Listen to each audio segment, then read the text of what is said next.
Hello, सबसे पहले ये लाल बटन दबा के सब्सक्राइब कीजिए दो भाई। और ये घंटी दबाएं हमारी लेटेस्ट वीडियो सबसे पहले देखने के लिए। सर्विस सेंटर से ज़ीरो हेल्प होती है, ज़ीरो। मतलब वो आपको ऐसे ट्रीट करेंगे जैसे गधे मजदूर आ रखे हैं। हेलो गाइस, मेरा नाम निशांत बारिया दो भाई से, और मेरा एक यूट्यूब चैनल है जो आप देख सकते हो, स्कूटर मॉन। और ये वीडियो मैं दो भाई पे अपलोड कर रहा हूँ। तो आज मैं बात करने वाला हूँ अपने गेमिंग फ़ोन ROG की, जो मेरे पास था जिससे मैं गेमिंग करता था, ROG 5S। ये रहा। तो अभी रिसेंटली इसमें क्या हुआ था, इसकी वारंटी थी 1 साल की, जो कि नॉर्मल मिलती है हर फ़ोन में। तो इसका आया था ROG का अपडेट। जब अपडेट आया तो ऑब्वियस ही बात है, हर कोई करता है, क्योंकि कंपनी अपडेट आता है वो करते हैं लोग बेसिकली। तो हुआ क्या, जब ये अपडेट हुआ, मैं गेम भी खेल रहा था उस टाइम, तो मैंने अपडेट लगा दिया था। तब मैंने पॉज कर दिया था कि चलो बाद में करूँगा, पहले गेम खेल लेता हूँ। फिर उसके बाद गेम खेलने के बाद मैंने अपडेट पे लगा दिया। और फिर उसके बाद जब ये अपडेट हुआ, डाउनलोड हुआ, अपलोड हुआ, मतलब जो इंस्टॉल होता है अपडेट, उसके बाद से इसमें दिक्कत आई कि वाईफाई इसका ऑन नहीं हो रहा। मतलब ऑप्शन दिखा रहा है लेकिन वो कनेक्ट नहीं हो रहा, वो डिसेबल आ रहा है। तो मेरे को लगा ऐसे ही होगा नॉर्मल। तो फिर उसके बाद मैंने लीड लगाई अपनी, तो आवाज़ आ रही थी, लेकिन मेरी आवाज़ किसी और को नहीं आ रही थी। अगर मैं लीड लगा रहा था तो वैसे आ रही थी। तो वैसे सही चल रहा था फ़ोन, मतलब सब कुछ था, दिख रहा था सब कुछ, लेकिन वाईफाई और लीड नहीं चल रही थी। और NFC जो इसमें ऑप्शन है वो भी नहीं चल रहा, तो मैं वो बाद में पता चला था, बता तो कब। तो जब ये फ़ोन में ये सब इशू आ रहे थे, तो फिर मैंने इंटरनेट पे सर्च किया कि क्यों ऐसा हो रहा है, क्या हो रहा है। फिर ये सब मैंने सर्च करने के बाद काफ़ी सारी वीडियोस बनी थी। तो तुम चाहे कुछ भी कर लो, मैं आपको रिकमेंड यही करूँगा, कुछ करने की ज़रूरत नहीं है, कुछ भी काम नहीं आता, सब बेकार की चीज़ें हैं। कोई रीस्टार्ट या स्विच ऑफ स्विच ऑन और फैक्ट्री रीसेट या इरेज डेटा, डाउनग्रेड, कईयों ने डाउनग्रेड भी किया हुआ है, वो भी बेवकूफ़ी है, वो भी मत करो। तो मैंने बस रिस्टार्ट किया था और इरेज डेटा किया था कि चलो चल जाए, कुछ भी हो जाए। ये सब कुछ काम नहीं आता। फिर मैं गया सर्विस सेंटर। तो सर्विस सेंटर जाके मेरे को पता लगा कि इसका जो है, जब उन्होंने चेक किया, ये हालांकि ये वारंटी में नहीं था, तो उन्होंने मेरे से 250 रुपये लिए, क्योंकि उसकी जॉब शीट बनती है। और फिर मेरे को ये पता चला कि इसका मदरबोर्ड ख़राब है। मतलब अगर इसमें छोटी सी भी कुछ भी चीज़ आती है ना, तो इसका मदरबोर्ड जो है वो रिप्लेस करते हैं। तो मैंने पूछा बताओ, फिर उन्होंने और इसको देखा, तो वहाँ पर मेरे को पता चला था कि इसमें NFC भी नहीं चल रहा। हालांकि वो यूज़ नहीं करता, तो मुझे पता नहीं था कि वो चल रहा है, नहीं ब्लूटूथ चल रहा था मेरा। तो ये मेरे को पता चला, मैंने बोला अच्छा ये भी ख़राब है। फिर उन्होंने मेरे को बिल बना के दिया 48,000 का।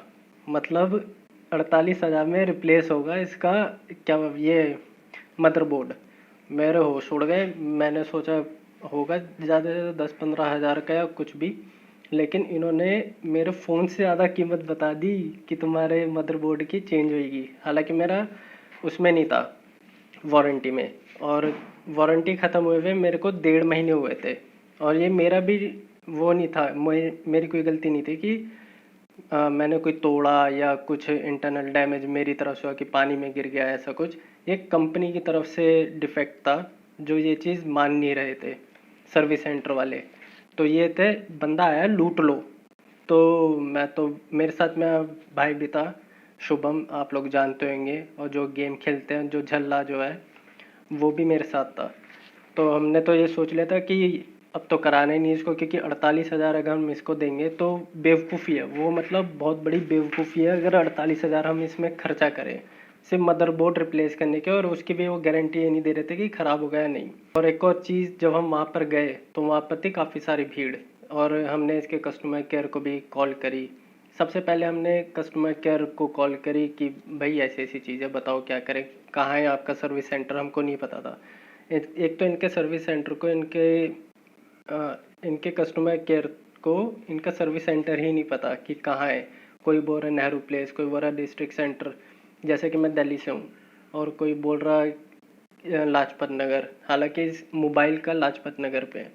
तो इनको यही नहीं पता कि चल क्या रहा है क्या क्या चीज़ कहाँ पर है, इनको नहीं पता। ये बेवकूफ़ बिठा रखे हैं इन लोगों ने एक तरह से ना, नौसिखिए जो होते हैं।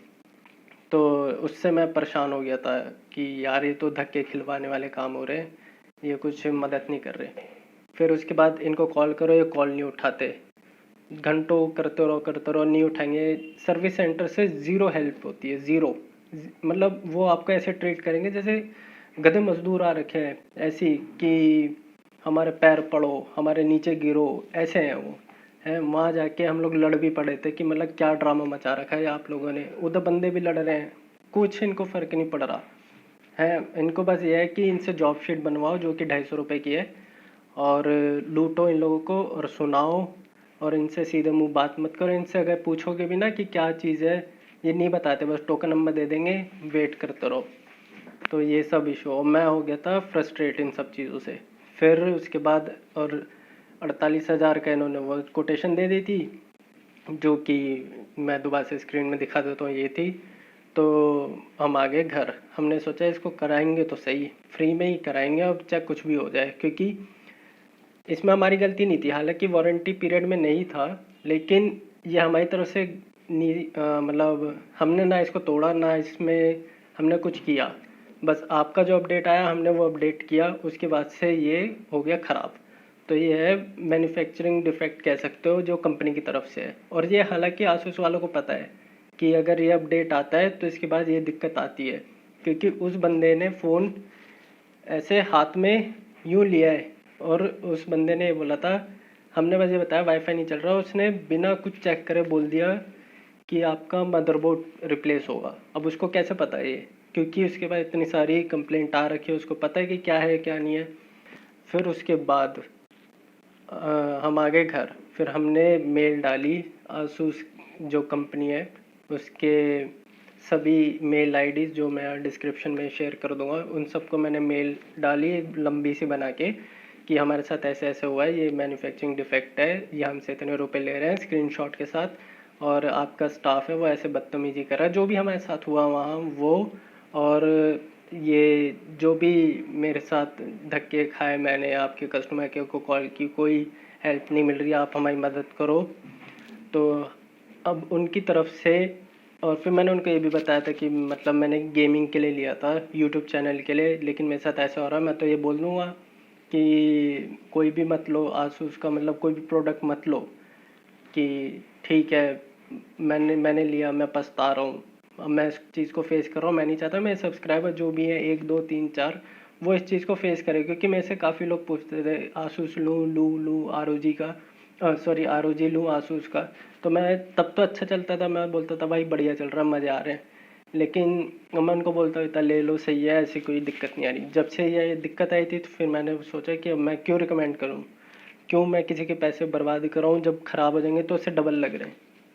फिर उसके बाद उधर से मेल आती है आसूस की तरफ से कि ठीक है आपका केस हम डायरेक्ट हैंडल कर रहे हैं, तो आपको ये 1 टाइम फ्री हम ठीक करके दे रहे हैं, मतलब एक बार हम इसको फ्री में ठीक करके दे रहे हैं। तो उस बात पे मैंने सोचा कि चलो ठीक है। अब फिर उसकी मेरे पास कॉल आई कि उस बंदे की, नाम नहीं बताऊंगा कौन था, क्योंकि ऐसे मैं बता नहीं सकता, उसने भरोसा करके मेरे को किया है। तो अब उसकी मेरे पास कॉल आई, मैंने उसको पूरी डिटेल बताई ऐसे ऐसे। तो उसने मेरे को एक बात बोली, ये बात हम तक पहुंचती ही नहीं है, मतलब ये जो है घूसखोरी या कुछ भी बोले, ये सर्विस सेंटर तक ही रह जाती है, ऊपर तक वो बात जो है वो पहुंच ही नहीं पाती, तो वहाँ तक उनको पता ही नहीं है। तो मैं ये रिकमेंड करूँगा जिसके पास भी ऐसी कोई दिक्कत आती है ना, तो ये अपनी कस्टमर केयर वाले हैं ना, और सर्विस सेंटर वाले अपनी ईमेल आईडी देते हैं, इन्फो करके इनकी कुछ है। लेकिन मैं चाहता हूँ कि जो भी कंप्लेंट करता है आसूस वालों को भी CC या मेन उसमें टैग करके इनको भी भेजो, ताकि इनको भी पता लगे कि पीठ पीछे हो क्या रहा है, क्या ये धांधलेबाजी कर रहे हैं। तो और मैं ये भी बोलूँगा, अब ये नहीं है कि मैंने बता दिया तो तुम ये जा रहे हो कि 1 साल बाद 6 महीने बाद जा रहे हो कि ये ख़राब हो गया हमको ठीक करके दो, नहीं। मैक्सिमम टू मैक्सिमम अगर आपकी वारंटी ख़त्म होती है तो 1 या 1.5 महीने, वो भी तब अगर कंपनी की तरफ से वो आया हो, गलती हुई हो या कोई डिफेक्ट आया हो। अगर कंपनी वालों अपडेट के बाद अगर कंपनी का कोई वो होता है डिफेक्ट, तो वो भी 1 या 1.5 महीने का वो कर सकते हैं।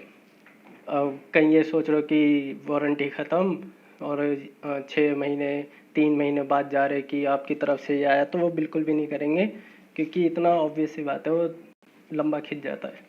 फिर उन्होंने मेरे को कॉल करके बस ये बोला कि आप सीधा जाना और उधर जो है उधर बंदे को बता देना कि आपका केस हम हैंडल कर रहे हैं, अब आप में आपकी इसमें कोई भागीदारी नहीं है, मतलब आप इसमें इन्वॉल्व नहीं हो, हम वो डायरेक्ट कर रहे हैं।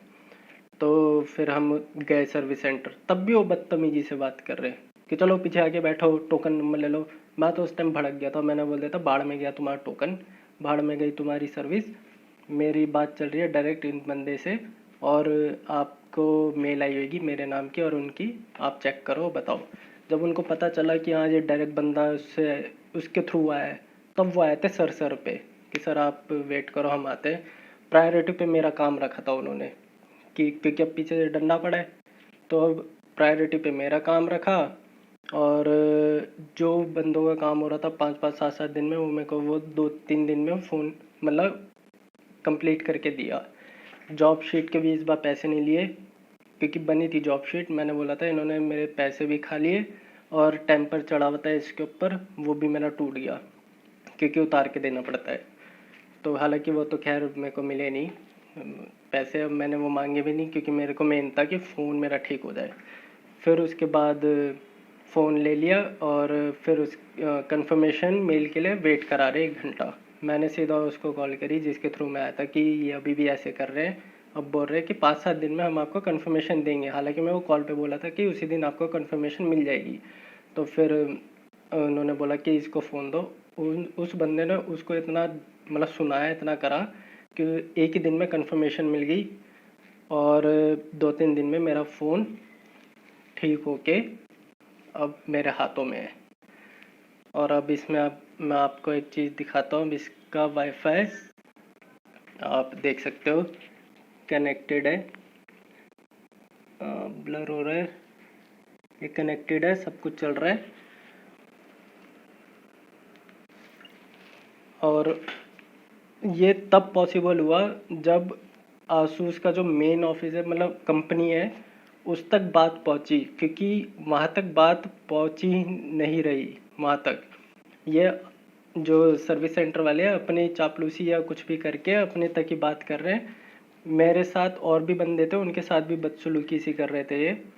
और वहाँ पर जो बंदे बोल रहे थे ना कि मैं आपकी कंप्लेंट करना चाहता हूँ, कौन सी ईमेल आईडी है, वो अपनी ईमेल आईडी दे रहे हैं ताकि जो कंप्लेंट करे वो उन्हीं के पास ही है, वो डिलीट कर दे, ऊपर तक बात ही ना है।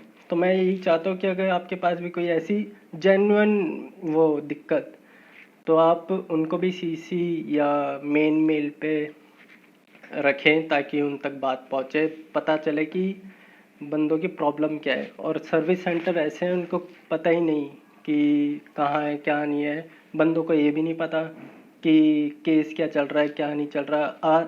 आज मैं फ़ोन लेके आया हूँ, जब मैं गया था लाइट ही नहीं थी सर्विस सेंटर में, मतलब बत्ती गुल, बिल्कुल अंधेरा कुड़ुप, और बैठे हुए हैं। जब मैं फ़ोन लेके आ गया, मैं घर आ गया, तब उनकी कॉल आ रही है कि हेलो सर आपका फ़ोन हो गया, आप ले जाओ। मैंने बोला ले जाओ, मैं तो ले आया। तो बोले आपका लैपटॉप था ना। क्या बात कर रहे हो यार, तुम्हें यही अपडेट नहीं है कि किस बंदे का क्या चीज़ है, कौन क्या लेके गया है। तुम्हारे मुंह के सामने से फ़ोन लेके गया हूँ, तुम्हें ये अपडेट नहीं है, तो तुम क्या उम्मीद रख रहे हो।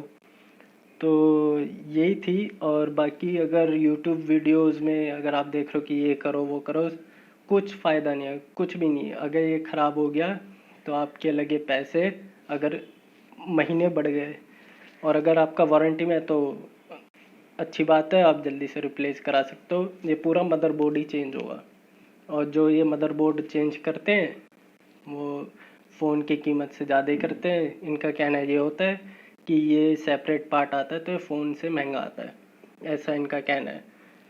तो अगर आप ये चाहते हो कि कोई मदद करेंगे तो गलतफहमी है, नहीं होगी। ये ख़राब तो ख़राब 1-1.5 महीना हो तो वो शायद मदद कर सकते हैं, क्योंकि मेरी जेन्युइन थी। तो इसलिए उन्होंने भी मदद करी है मेरी, इस बात को मैं डिनाई नहीं कर सकता। लेकिन मदद मेरी आसूस वालों ने की है, सर्विस सेंटर वालों ने नहीं, क्योंकि उधर थे जीव्स वाले बंदे, वो तो आपसे सीधा मुंह बात भी नहीं करते। काम निकलवाना था तो गधे को भी बाप बनाना पड़ता है, तो वही चीज़ है।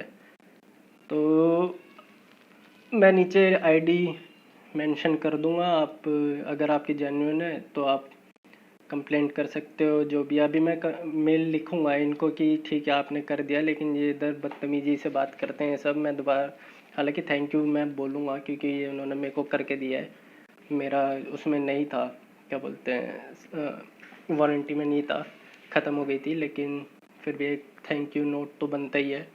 तो अगली बार से अगर आप आसूस का फ़ोन लेने की सोच रहे हो तो अपने रिस्क पे लो, और या तो वारंटी एक्सटेंड करवा के लो अगर आप आगे कर ले रहे हो। अगर आप सोच रहे हो कि फ़ोन अच्छा है गेम के लिए, मैं ये मना नहीं कर रहा, फ़ोन इसमें एकदम मक्खन की तरह गेम चलता है, लेकिन जो दिक्कत आती है वो सीधा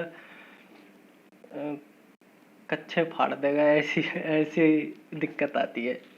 तो या तो वारंटी एक्सटेंड करके लो, ताकि 3 साल की वारंटी हो जाएगी, तो कुछ भी ख़राब होता है वो ठीक हो जाएगा, तो इतना चलता है, ठीक है। वारंटी एक्सटेंड के साथ लोगे तो फ़ायदा है, वरना मत लेना। बाकी आपकी इच्छा है, अगर आप गेम खेलना चाहते हैं क्या है। बाकी और कस्टमर सपोर्ट बिल्कुल ज़ीरो है। हाँ, इनके मेन जो स्टाफ हैं आसूस वाले, वो आपकी मदद कर देंगे। कंपनी वाले बिल्कुल अच्छे से ट्रीट करेंगे आपको, कोई इशू नहीं है। बस सर्विस सेंटर वाले बड़े निकम्मे हैं। अगर इस इंफॉर्मेशन से आपको कुछ भी आइडिया हुआ या कुछ भी आपके मन में क्वेश्चन है तो आप कमेंट करके पूछ सकते हो, वो मैं बता दूंगा। हालांकि आईडी सारी मेंशन मैं नीचे डिस्क्रिप्शन में कर दूंगा। वीडियो अच्छी लगी तो लाइक करो, कमेंट करो, शेयर करो, सब्सक्राइब करो, और इस चैनल को भी सब्सक्राइब कर देना, स्पूड रमॉन। इसमें मैं गेमिंग करता हूँ। तब तक के लिए बाय बाय।